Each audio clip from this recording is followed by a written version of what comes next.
Ayun mga kaibigan, morning goods.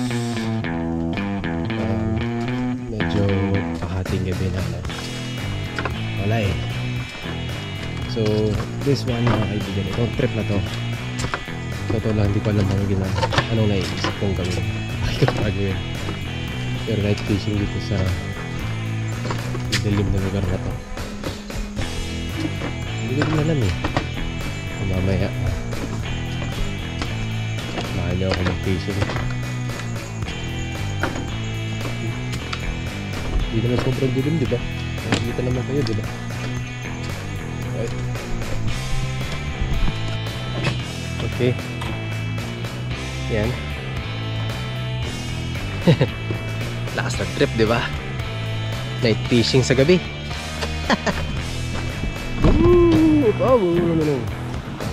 Huli ang kahoy.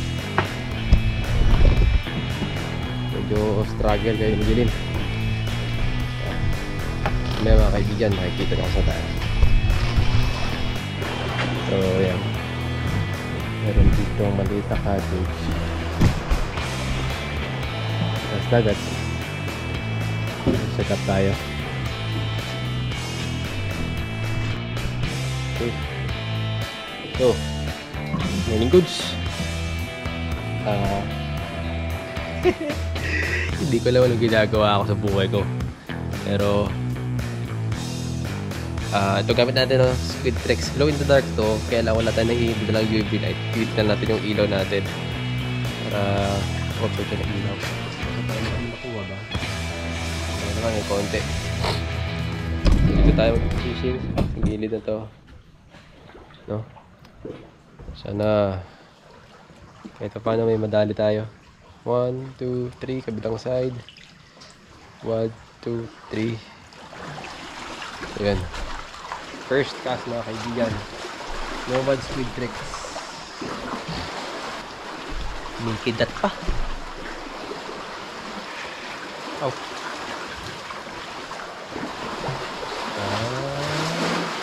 Ano to? May dalang halaman. Okay. Wala. Sa first cast. Second cast tayo.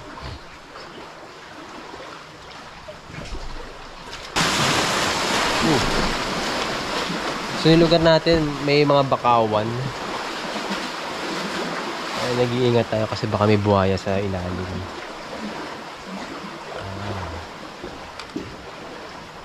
Tapos ito yung pangatlong SquidTrex natin, ano. Yung una tinangay ng pating, yung pangalawa na donate lang. Ito hopefully tumagal sa atin. So yung ginagawa natin ngayon, every 3 cast ng SquidTrex ilawan natin, no, para magkaroon ng glow. Ayan, maramdaman ko ng fry niya. Takot kumikidlat.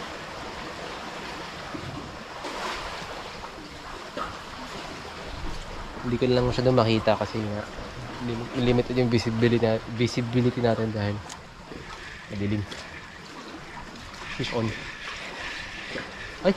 Uy! Wala! Saan nandun pa?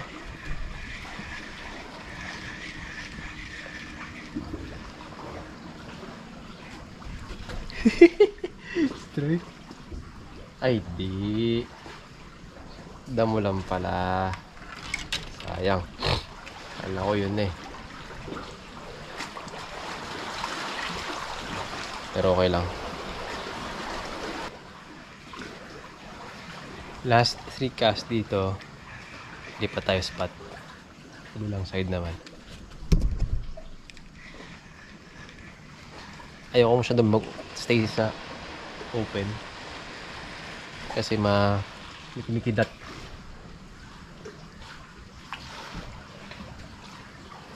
Okay. That's one. Strike. Ay, shucks. Sayang. Meron tayong hit mga kaibigan. Meron tayong hit isang beses. Last cast bago tayo lumipat, no? Last cast bago lumipat. Wala dito. Lipat tayo sa kabilang side.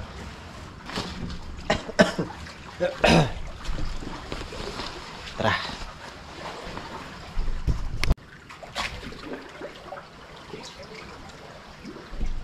Okay. Medyo bababa ako ng konti dito kasi may hagdan. Para meron tayong maraming cast.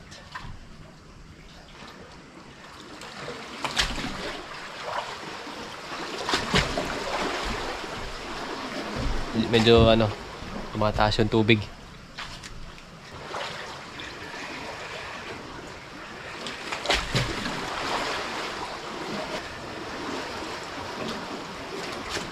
Binabantayan ko yung ilalim ng tubig mga kaibigan kasi may mga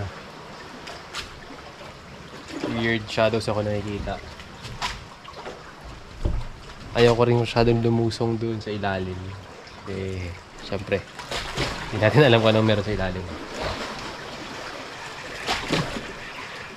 Wala. So, last cast muna. Pailaw. Tapos, tignan natin kung anong mangyayari. Kailangan muna natin itong speedy. Baka hindi na siya nag-glow. Ito, bagong glow to ha. Tignan natin. Bale, napansin ko mga kaibigan, yung tubig natin ngayon medyo malabo. Sobrang labo. Kaya hindi ko alam kung may madadali tayo, no? Kahit bugaong. Dahil mo.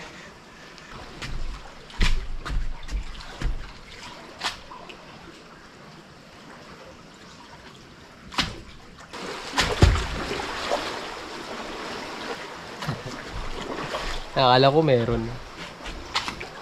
Seaweed on! Seaweed on!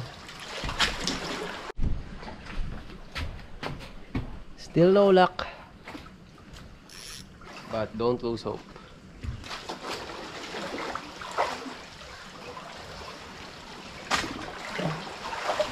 Wala naman akong balak magtagal dito sa spot na to kasi nga madilim. Tas solo fishing.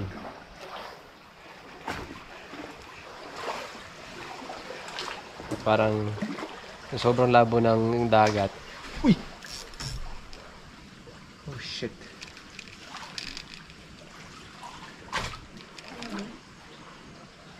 Makabit. Bain ko.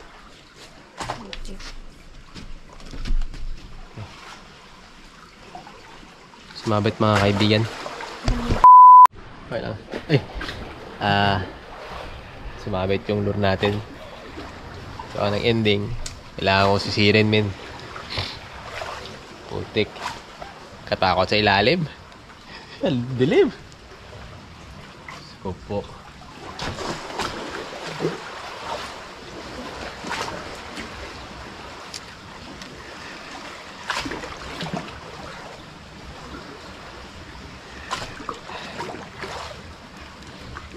Lalim na rin pala.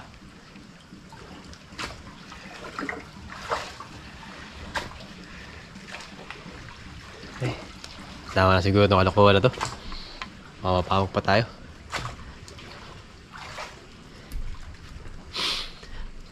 So, dyan nagtatapos ang ating night fishing sa gabi. Wala siguro. Morning goods mga kaibigan. Ang ganda na lang. Swerte pala. Dalawang egg yung sa isang egg. O nga, no?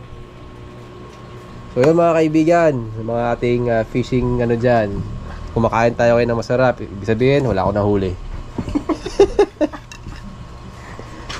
Siyempre, pag wala akong huli na gagawin, kumain ng masarap para sumaya. Ang laki pala. Wala kang baon. Hindi yun. Na-expect ko good for 1 eh. Parang, ay sorry, good for 4 ata ito. Ngayon hindi ako sigurado kung kaya pa natin umorder ng burger. Hindi, kaya mong umorder. Ang problema, ang tanong doon, kaya bang kainin? Diba? Thank you. Wala na. Dumating na rin. Dalawa ang egg yolk niyan. Kasi Opo. double egg yolk in one egg. Na-break yung isa pag transfer ko. Pasensya po. Okay lang po, di ko rin po alam yung totoo eh. Ang dami. Ang dami pagkain. Talaga. Sarap oh. Legit. Picture nga. Ayan. Picturean ko muna. Sige. Sige po, ma'am. Ayan. Picturean ko rin kayo na may mga camera. Ay, sige po. Huwag kayong magtingin. Ay, huwag ba? Okay. Kunwari di namin alam. Oo. Candid na to, candid. Yes. Okay. Juicy. Ayan. Videohan natin mga kaibigan. Etong pancit molo, ano to eh. Naalala ko nung bata ako, nilulutuan ako ng nanay ko pag meron akong sakit. So, tikman natin. Init. Are. Pasok ako. Yummy. Okay. Siyempre gusto kong tikman. Sana may malasahan na ako.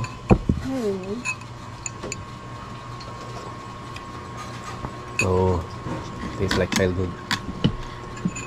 Alala mo.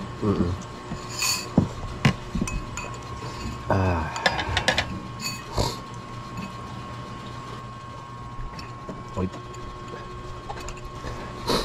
Yun talaga yung ano ng soup eh, yung giginhawa ka lang talaga dapat eh.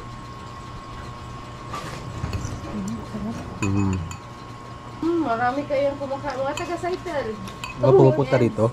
Pumunta yan sila dito. Food trip. Stig. Marami. Kasi dati yung Breakfast Cafe sa bayan ito. Saan ka Malapit nakano? sa HTU. Okay. Tapos, mahal ang upa. Hindi pa dito libre eh. Upa ka pa. Ang customer mo pupunta talaga yan eh. Oo nga, pag natikman na. Haluin na natin yung carbonara kasi gusto ko rin itong tikman. Puro man kayo pasta. Oo nga po. Okay lang, carbs na rin to. Kasi marami. Opo, ang dami. Sarap ng molo soup. Ano, taba ano noodles.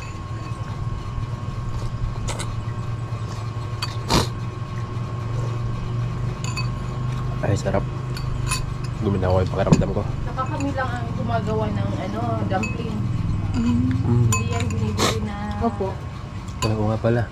Hindi ko pa natitikman yung dumpling. Niya, diba? Ito. Yan. Ito yung dumpling ah. Ay. Yan. See?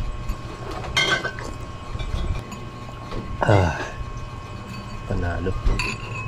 Parang ito lang pala, okay na eh. Sakto to sa sipon mo. Kaya nga. Pwede nyo naman i-take out yan, ipainit doon. Oo nga no. Pang breakfast.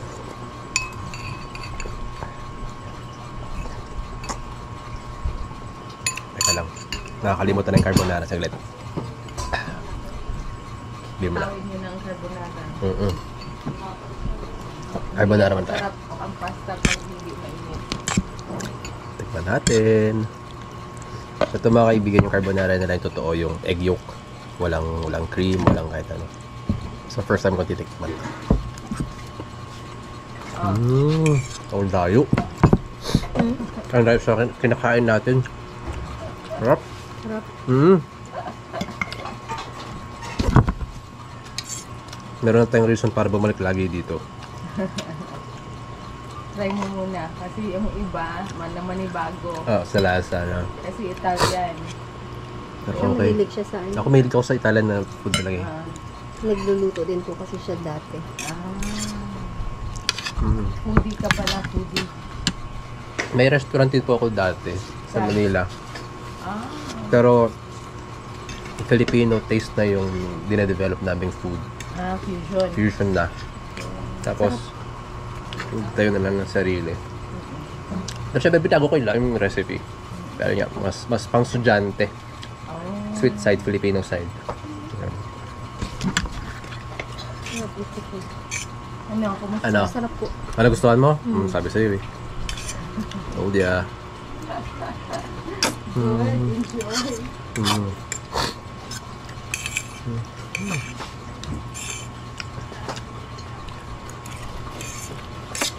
Tapos, kahit malamig yan, kahit ipasok mo yan sa ref, Mm. di ba malamig? Pinainit pa, hindi. Kahit malamig, masarap kainin. Talaga?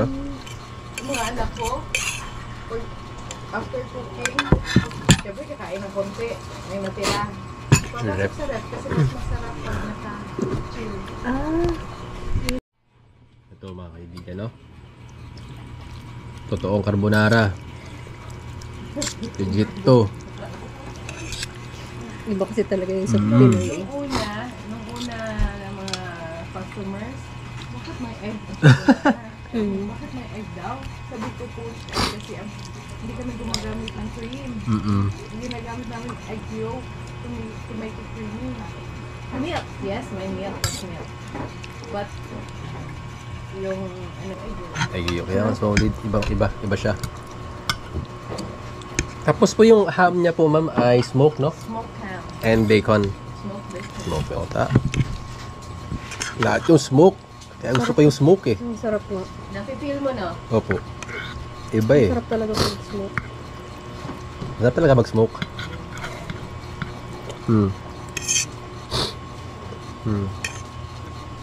Kaya, bahala sila mo reklamo sila sa price. That's the way it is. Mm. Because that's the proper food. Opo, Yes. totoo. Pero mga locals dito, nasanay na din. They save money for food. Kasi pag pumunta ka ng, try going to restaurant in Berto. If you can find a classic carbonara, you cannot. Wala. Kaya natuwa ko na sinabi niyo po na ano to. Ay, joke lang. Egg yolk kasi looking forward talaga ako na ma-experience yun. Noon pa. Oh, kasi nakikita mo lang sa Google o sa YouTube. Naturo rin sa amin nung dating mga chef namin. Pero hindi nila ginawa. Sinabi lang nila na yung totoong carbonara ay ganito, ganyan. Pero hindi naman nila ginawa. Ngayon, natikman mo na. Natikman ko na talaga. So ito yun. Iba. Pag wala ding siyempre, nagko-costing ka, no? Pag maramihan, yan, we use Cream. cream. Pag talaga yung sobrang maramihan, Nga po. wala kang choice kundi mag-cost cut, di ba? Oo nga. Kasi walang kikitain eh. Pag puro egg yolk yan, patay. Nga nga. Pero pag single serving, yan, single orders, egg yolk talaga. Ang sarap. Panalo. Yung iba kasi nalalansa, di ba, sa egg yolk? Pero ito hindi po. Ito hindi eh. Ha? Hindi siya malansa. Sarap. Kasi namamatay sa parmesan, tsaka sa pinapatay ng herbs, yung lansa. Sa baby ro. The best. Tapos yung oil na panggisa, naamoy mo kanina, Ang bango. that's olive oil infused with basil. Ano yun siya? Infused oil. Teka, hindi na pinansin yung mula. Baka magtampo. Teka nga. Tingnan nyo. Wala. Ubus yan. Ganun kasarap mga kaibigan. Tapos kung lagyan nyo ng combination ng pancit muna, ewan ko na lang. May kasamang beer.